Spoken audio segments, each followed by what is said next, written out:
friends, welcome back to my channel. It is me, Alana. For this video, I am going to be sharing my April TBR. I know it's been a hot minute and I've been like very much scattered with posting. I'm making a point this month to be consistent just because it's starting to get warmer. I'm finally starting to get energy back to like life again, so I'm gonna take advantage of that as much as I can and get back to the consistency of my channel and talking about books. For April, I have 5 books I plan to read. I also plan to take part in the Magical Readathon Spring Equinox season, and luckily the prompts and career that I chose aligned with the books that I also chose, so yay. I plan to go for the Story Weaver career. I have to complete 4 prompts, and I actually managed to fit most of the prompts with the books I had already planned to read for this month. So the first prompt I have is lore, which is the Song of Ages, and it's a musical term in the title.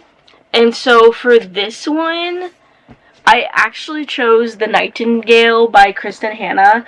I thought it was about time that I give Kristen Hanna a try because I've heard so many interesting things about her writing, and her stories. And honestly, I know this one, a lot of people have said it wrecked them, and I feel like I want to cry this month, so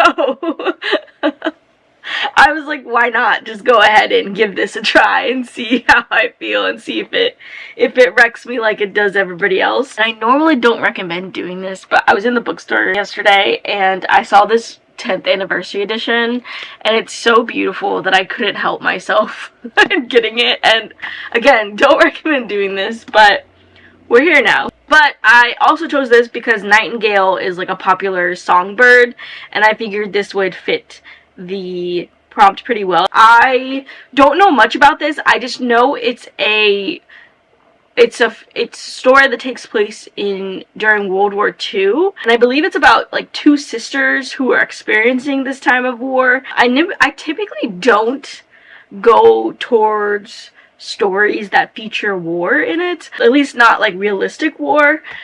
So this is definitely going outside of my comfort zone a bit because I don't think I really read historical fiction that much like this, but I'm intrigued, so I'm gonna give it a try. I'm gonna see if this could be a new avenue for me to take. We're trying new things this year. I'll let you know how it goes.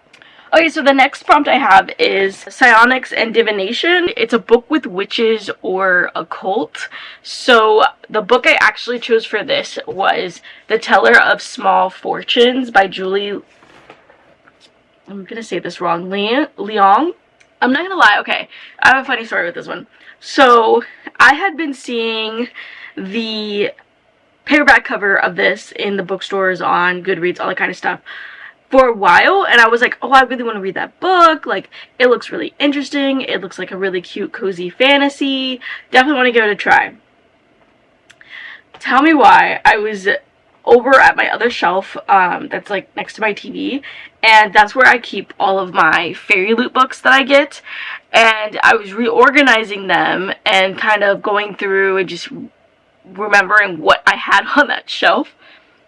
The book was there this whole time. I can't even tell you which month this came in, but probably January, maybe December, I don't know. But it was there the entire time, and I had been like, dang, I really want to read that book, and I like should have gotten it when last time I was at the bookstore. I had it, y'all.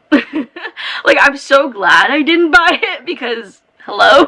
This is your PSA to check your fairy loot books. But this is, from what I understand, it is a cozy fantasy. It is about a woman who is a traveling fortune teller, and she gets recruited into this small group of like misfits almost to help find a lost child. And I'm getting like found family vibes from this. This is like the thing that I love most in stories, so I'm really intrigued by this. I'm really hoping it's good. The next prompt I have is Art of Illusion for distance manipulation, and is a book you already planned to read. The book I chose was The Anatomy of Magic by J.C. Cervantes. So last year I read The Enchanted Hacienda and I absolutely loved it. It was one of my favorite books of the year, and I was really hoping she was going to continue this like story world that she was building with the characters that were introduced, and it looks like she is, and I'm really excited. So this overall story, or this world that she's built, it's kind of almost like Encanto, but obviously adult and very much different elements there. But it is about a family of women who own a magical flower farm, and so each of the women are blessed with a magical ability from this farm, and they use it to do something with, like, I think they usually use it to help the world in some way or something like that. The thing is, each of these women are pretty much single, so it's about their love lives as well. The first book follows, I think she's the youngest in the family, potentially, and she at the time lives in New York, and she's really having a rough time. She doesn't really feel like this is her life. She doesn't really feel like she's happy with this life that she's chosen. So she basically dumps her boyfriend, quits her jobs, and moves back home to help with the farm and figure out where she's gonna take her life next.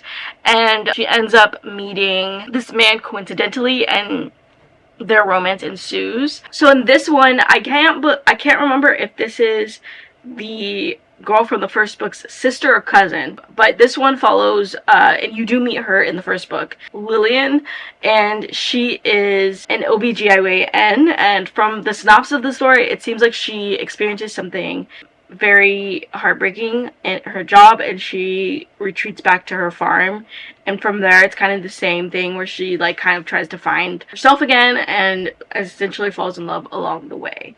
I really loved the way that J.C. Cervantes wrote the first book. I thought it was so flowery and magical, and I thought it was like sweet in ways, and it was fun, and so I'm really excited to see what she does with this one next. And I literally there's like 7 women in this family, so I am really looking forward to hopefully seeing her write more from this series altogether. Alright, and then the last prompt I have is Inscription, which is the hook, and that is the first sentence challenge. So we are to read the first sentence from 3 books that we're considering and then pick one. So the 3 books that I chose to try is First Time Caller by B.K. Borison. She wrote the Love Life Farms quartet, and I really enjoyed the first 2 books of those, so I'm intrigued to check this one out. It follows a guy that's a radio host, and I guess he hosts like a romance show, but he's like lost hope in romance until this woman calls in, I think to get advice for her like mother or something, and they meet, and then it turns into a whole thing. I also have One Dark Window by Rachel Gillig. So there is another book by this author that's coming out this year, and I thought it sounded intriguing, but I wanted to give her backlist a try and see if I liked her writing style, which is why I picked this up. I've heard interesting things about this. Most people seem to like it, so I'm willing to give it a try. I don't really know much about it, even from reading the synopsis. It just talks about how she needs a monster to like cure her city or something, and she finds one, and so that's like her quest, and it's giving gothic fantasy vibes. So, and then the last one I have is A Dawn of Onyx by Kate Golden.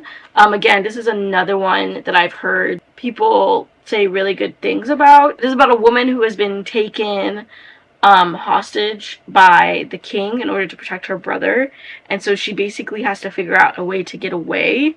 In doing so, she has to figure out whether to trust another prisoner that's trying to help her. That's the gist that I got from the synopsis. So, again, we'll see. I'm gonna read each of these sentences to you, and then we'll go from there. So I'm gonna start with The Dawn of Onyx, because it's the first one I grabbed. Ryder and Halden were probably dead. Okay, that's the first one. Alright, One Dark Window is next. I was 9 the first time the physicians came to the house. Alright, and then we're at First Time Caller. Love is a lie. That's funny. Alright. Okay, I think I'm going to put this one aside because while I do want to read this eventually, The Physicians was not what hooked me. It didn't hook. Alright, now I'm between these two because Love is a Lie and the two people being dead intrigued.